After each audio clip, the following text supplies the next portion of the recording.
Sziasztok! Üdvözlök mindenkit! Ebben a rövid kis videóban egy nagyon egyszerű és ízletes nyári étel készítését fogom bemutatni. A főszerepben a zucchini. Ez az idény zöldség kétségkívül a nyár egyik nagy slágere. Mivel semleges íze van, nagyon sokféleképpen felhasználható. Készíthetünk belőle édes és sós ételeket is. Én ma egy cukkinis pizzát fogok készíteni.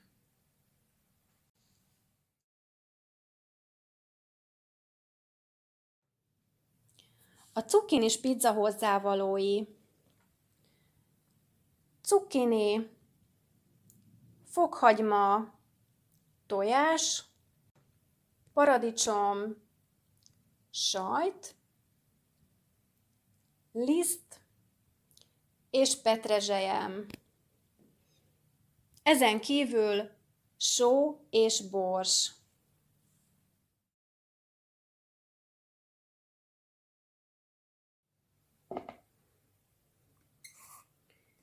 Meghámozzuk a cukkinit.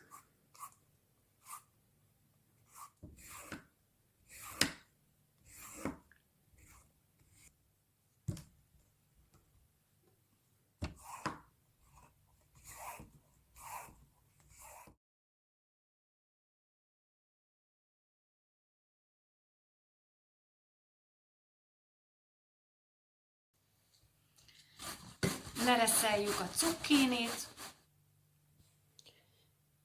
Miután lereszeltük a cukkinit, megsózzuk, és körülbelül 20-30 percig állni hagyjuk.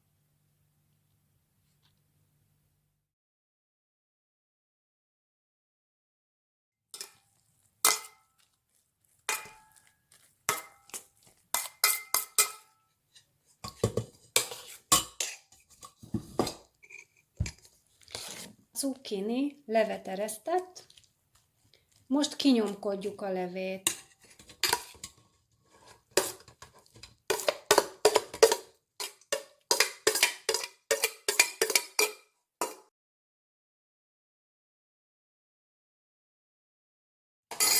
Kézzel is nyomkodhatjuk.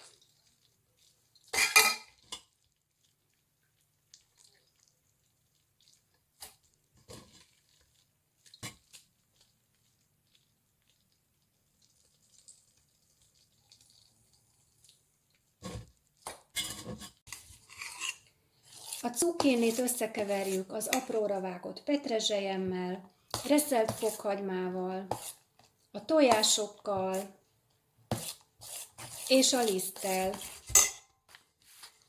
Adunk hozzá pár kanál lisztet, hogy egy sűrű masszát kapjunk. Ezzel alaposan összekeverjük.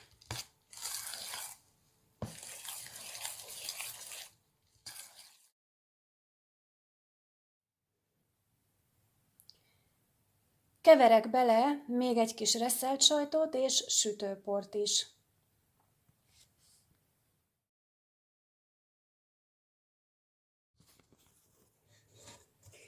Egy olajjal kikent sütőformába öntjük a masszát. Én egy sütőpapírt is tettem bele. Ez most itt egy torta forma.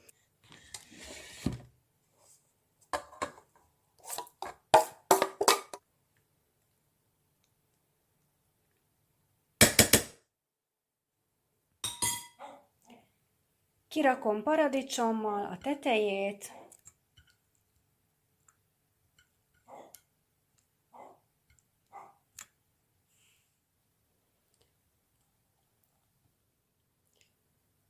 Legvégül pedig megszórjuk reszelt sajttal.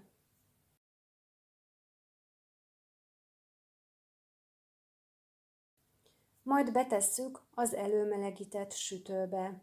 Körülbelül 20-30 perc alatt készre sütjük.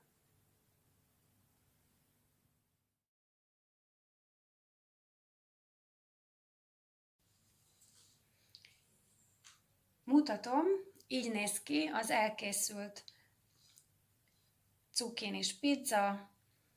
Körülbelül 30 percig sütöttem, 180 fokon, pedig 10-15 percig egy magasabb fokozatra, körülbelül 200 fokra kapcsoltam a sütőt, sőt, grillező funkciót is beállítottam, hogy egy kicsit a sajt megpiruljon a tetején.